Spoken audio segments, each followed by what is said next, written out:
जय हिंद दोस्तों। Last video में हमने समझा था कस्टम क्या है, कस्टम का नेचर क्या है, कस्टम के काइंड्स क्या हैं, कस्टम के डेफिनेशन क्या है। तो अब हम बात करने वाले हैं कि क्या क्या एसेंशियल हैं जो एक कस्टम को फुलफ़िल करने पड़ेंगे in order to become a valid custom. तो बिना किसी देरी के आइए स्टार्ट करते हैं वीडियो। और इन सारे टॉपिक के नोट्स चाहिए तो डिस्क्रिप्शन में व्हाट्सएप ग्रुप का लिंक लगा है, वहीं पे आप लोग ऐड हो सकते हैं। तो पहला एसेंशियल है कस्टम शुड बी रीजनेबल। एक कस्टम को वैलिड होने के लिए उससे रीजनेबल होना चाहिए।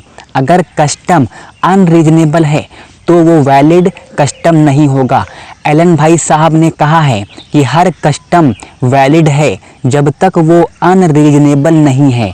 एलन भाई साहब भी कहते हैं अगर कस्टम को वैलिड होना है तो उसे अनरीजनेबल नहीं होना चाहिए बल्कि रीजनेबल होना चाहिए। ओके।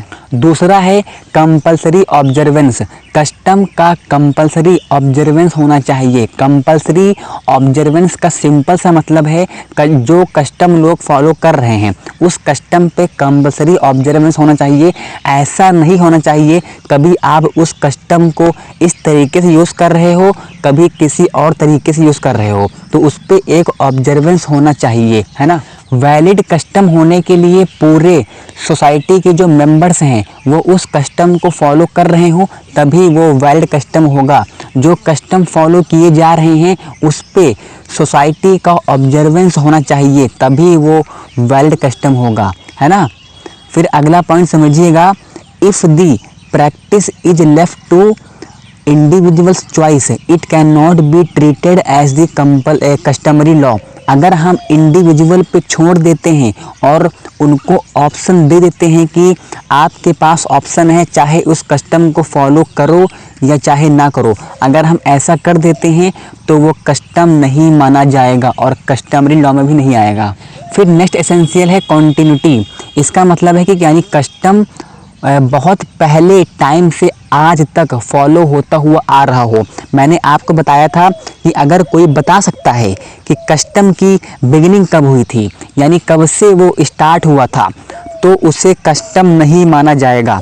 कस्टम की यही पहचान ही है कि वो पुराने टाइम से फॉलो होते हुए आ रहा है। कस्टम कॉन्टिन्यूटी के साथ फॉलो होना चाहिए। ऐसा नहीं है कि 1-2 साल फॉलो किया फिर बंद कर दिया, फिर स्टार्ट किया फिर बंद कर दिया, तो ऐसा नहीं होना चाहिए। Custom must be continuous. फिर नेक्स्ट है कंसिस्टेंसी। अभी आपने कॉन्टिन्यूटी पढ़ा तो कॉन्टिन्यूटी और कंसिस्टेंसी में बस थोड़ा सा फ़र्क है। कॉन्टिन्यूअस में कोई चीज़ लगातार होती है और कंसिस्टेंसी में एज इट इज होती है। हम रक्षाबंधन बना तो लगातार रहे हैं लेकिन कभी बहन राखी बांधती है तो कभी जो बुआ हैं वो राखी बांध देती हैं, तो ये कॉन्टिन्यूअस तो है बट कंसिस्टेंसी नहीं है। तो कंसिस्टेंसी मतलब जैसा था वैसा ही होना चाहिए। फिर नेक्स्ट सिंपल पॉइंट है कि कस्टम में सर्टेनिटी होनी चाहिए, है ना। फिर नेक्स्ट है इमेमोरियल एंटिक्विटी, यानी कस्टम को इतना पुराना होना चाहिए कि हमें ये याद ना हो कि वो कस्टम कब से स्टार्ट हुआ था।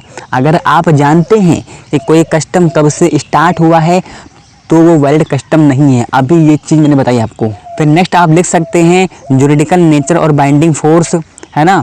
फिर लास्ट है custom according to public order and policy, यानी कोई भी कस्टम पब्लिक ऑर्डर और पॉलिसी के खिलाफ नहीं होना चाहिए। तो ये था आपका सिंपल सा एसेंशियल ऑफ वैलिड कस्टम। तो आप अगर इन सारे पॉइंट्स को भी लिख दोगे जो 8-9 पॉइंट हैं इनफ है, क्योंकि कस्टम पे एक ही आता है क्वेश्चन कि custom as a source of law, तो उसमें आपको हर चीज़ लिखनी है। कस्टम क्या है, मीनिंग क्या है, डेफिनेशन क्या है, नेचर क्या है, काइंड क्या है, एसेंशियल क्या है, तो सारे पॉइंट आपको लिख देने हैं, ठीक है। तो अगर आपको नोट चाहिए तो डिस्क्रिप्शन में वो लगा है लिंक, तो ज्वाइन हो, मिलेगा नोट्स। तो मिलते हैं नेक्स्ट वीडियो में, तब तक के लिए जय हिंद जय भारत।